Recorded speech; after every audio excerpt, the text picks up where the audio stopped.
So guys, greetings from Houston, Texas. Mike coming at you from Astro, Area of Truth, Aspect and Relationship Astrology. And today's awesome astrological segment, we'll be going over Venus in retrograde and what we typically notice in individuals with this rather unfortunate placement. So, about once every year and a half, for about 40 days or so, Venus goes backwards, or appears to go backwards, and it's elliptical around the sun. And about 7 to 10% of the population have a Venus retrograde in their natal chart. Now, we can talk about Venus retrograde transit, but just like Mercury retrograde transit, I really could give a shit less how that really manifests. So, natives with Venus retrograde, they tend to internalize their love nature significantly. And it can create a litany of issues for them, actually. It tends to push them into extremes. So typically, and I actually am very close friends with somebody who has a natal Venus in retrograde, and many times they can wall in their emotions. It's almost like they're terrified to express their emotions and how they feel. Many times it can be very closely related to self-esteem issues, since Venus is directly related to your sense, not your sense of self in the sun sense, but just, what makes you feel good about yourself.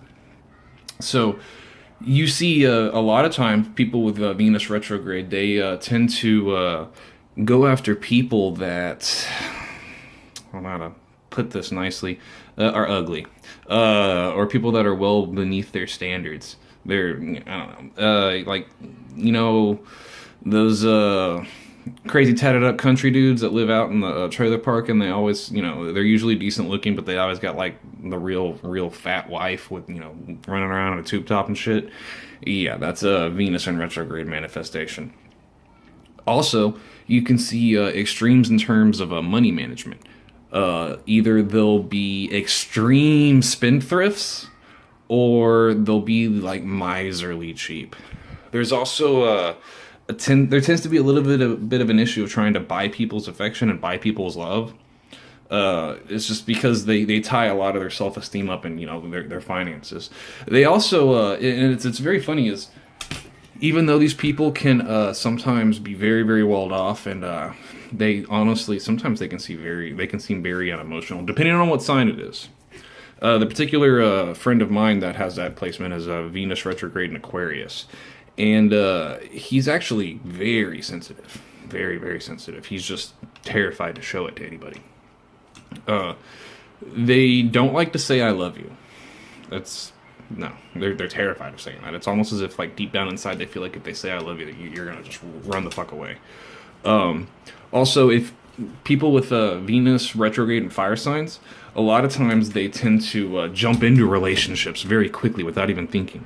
There's a tendency to evaluate and reevaluate and reevaluate and reevaluate because the love nature is just so internalized.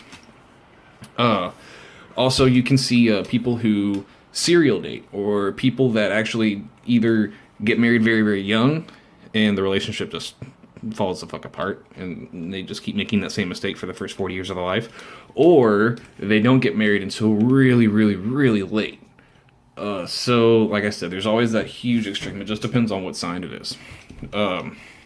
However, those who do have Venus in retrograde have a reputation for finding their true love later on in life, and I could attribute that to progressions. If you check out the progress chart, since Venus is in retrograde for roughly 40 days or so, if you look at the progressed, around the time that Venus starts to go direct in your progress chart, that's when the effects of Venus in retrograde seem to lessen up on you. So it could happen anywhere from a year after you're born to 40 years, and you're about 40 years old, and then all of a sudden you're like, oh my God, I can love myself, and then people will love me. And that's just, a common theme you seem to see with that placement. So I hope this was helpful.